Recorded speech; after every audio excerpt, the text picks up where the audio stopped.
If Radha and Krishna were living in today's world, they probably wouldn't be heartbroken because of love. They would be heartbroken because people give up on themselves too soon. Look around. We live in a generation that wants everything instantly. Instant food, instant entertainment, instant replies, instant success. The problem is that life doesn't work that way. Dreams don't work that way. Transformations don't work that way. The biggest tragedy of this generation is not a lack of opportunities. The tragedy is having endless opportunities and still quitting before reaching the destination. Most people don't fail because they are weak. They fail because they expect results before they earn them. The story of Radha and Krishna was never just about love. It was about devotion, patience, faith, and commitment. Radha knew there would be challenges, uncertainty, and pain, yet her faith never disappeared. She didn't stay because everything was perfect. She stayed because what she believed in was greater than temporary emotions. Now think about your own life. How many times have you started something with excitement and left it halfway?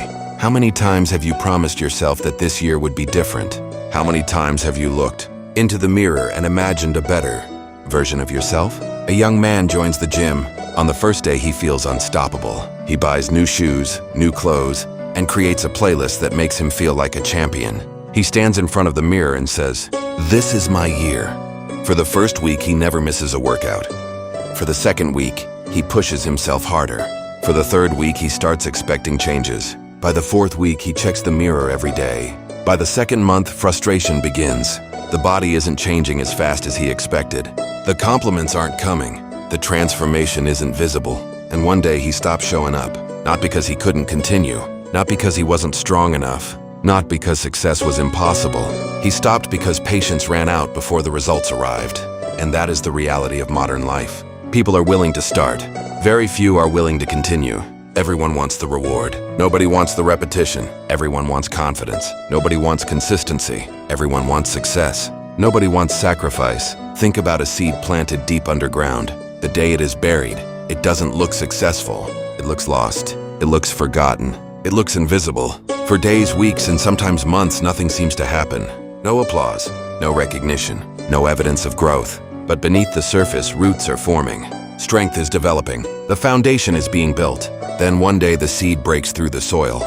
The world calls it growth. But the real growth happened long before anyone could see it. The same thing happens in life. Most people quit because they don't see progress.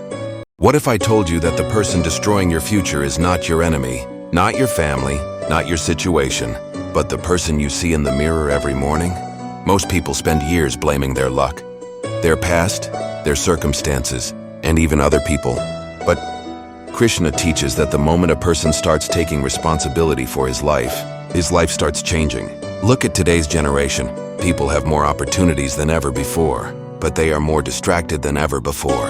A person can spend 3 hours watching videos without getting tired, but 30 minutes working on a dream feels difficult. That's the reality. The problem is not a lack of time. The problem is where the time is going. Imagine two people starting from the same place. One spends a little time every day learning, improving, and growing. The other keeps waiting for the perfect moment. 1 year later, the difference becomes obvious. The first person is moving forward while the second is still making plans. Krishna teaches that waiting for the perfect moment is one of the biggest traps of the mind, because the perfect moment never arrives. Another truth that many people don't want to hear is that motivation is unreliable. Some days you will feel motivated and some days you won't. The people who succeed are not the people who always feel motivated. They are the people who keep going, even when they don't feel like it. Think about the gym. The strongest people are not built on the days they feel energetic. They are built on the days they feel tired but still show up. Radha teaches that consistency is a form of devotion. Doing the right thing again and again, even when nobody is watching, creates a powerful life. Today's generation often compares their beginning to someone else's ending. They see success, but don't see the years of struggle behind it. They see the result but ignore the process. A tree that gives fruit today spent years growing roots underground, where nobody could see it. In the same way, your growth is happening even when nobody notices. Every workout, every good decision, every lesson learned, every excuse defeated is building a stronger version of you. Krishna teaches that a person's future is hidden inside their daily habits. If your habits improve, your future improves. If your habits stay the same, your future stays the same. The reality is simple.